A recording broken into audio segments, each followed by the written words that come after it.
Hi, my name's Paul Stevens, and this is my video response for the Module 4 discussion. The first question asked how the principle of least restrictive environment contributed to Megan's educational experience and future prospects. Megan was in general education classes with a parapro for support, which was clearly the least restrictive environment for her. Being in this least restrictive environment, Megan made a lot of friends in school and even joined the cheerleading team, which went on to win the Sportsmanship Award at Nationals.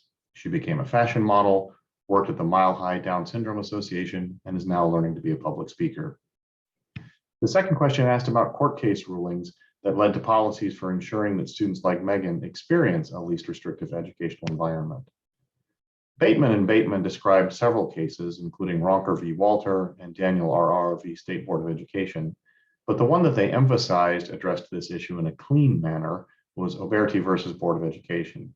This case provided 5 guidelines to use when determining a least restrictive environment for students with disabilities. First, what has the school done to include the student in general education?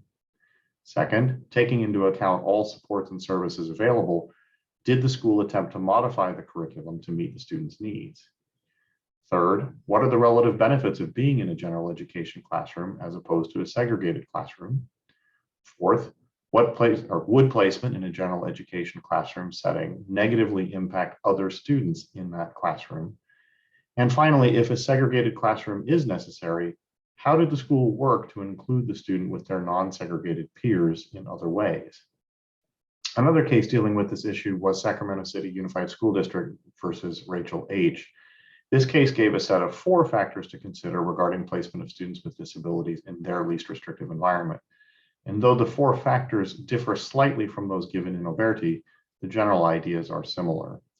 It is worth noting that Rachel and her parents won their case at every level: the due process hearing, the district court, the Ninth Circuit Court, and by default when the Supreme Court refused to grant certiorari, leaving the Ninth Circuit Court decision intact. The final question asked how least restrictive environment as a legal principle can enhance an educational environment and contribute to the general welfare of society. I believe that one of the most valuable lessons that any person can learn about people and society is that we are all different, but at our core, we all want the same things. We want to be treated with respect. We want to be included. We want to be able to pursue happiness. The best time for people to learn this lesson is in the school environment. When we separate students with disabilities from those without, we are robbing the students without disabilities of the opportunity to see students with disabilities as people having value, worth, and dignity, and as people with the same desires as anyone else. Megan implores teachers to include her with other students. She reminds us that she has the same needs as other students, that she needs life skills and work skills. In a statement that likely convicts many teachers, she pleads not to be made into the class mascot.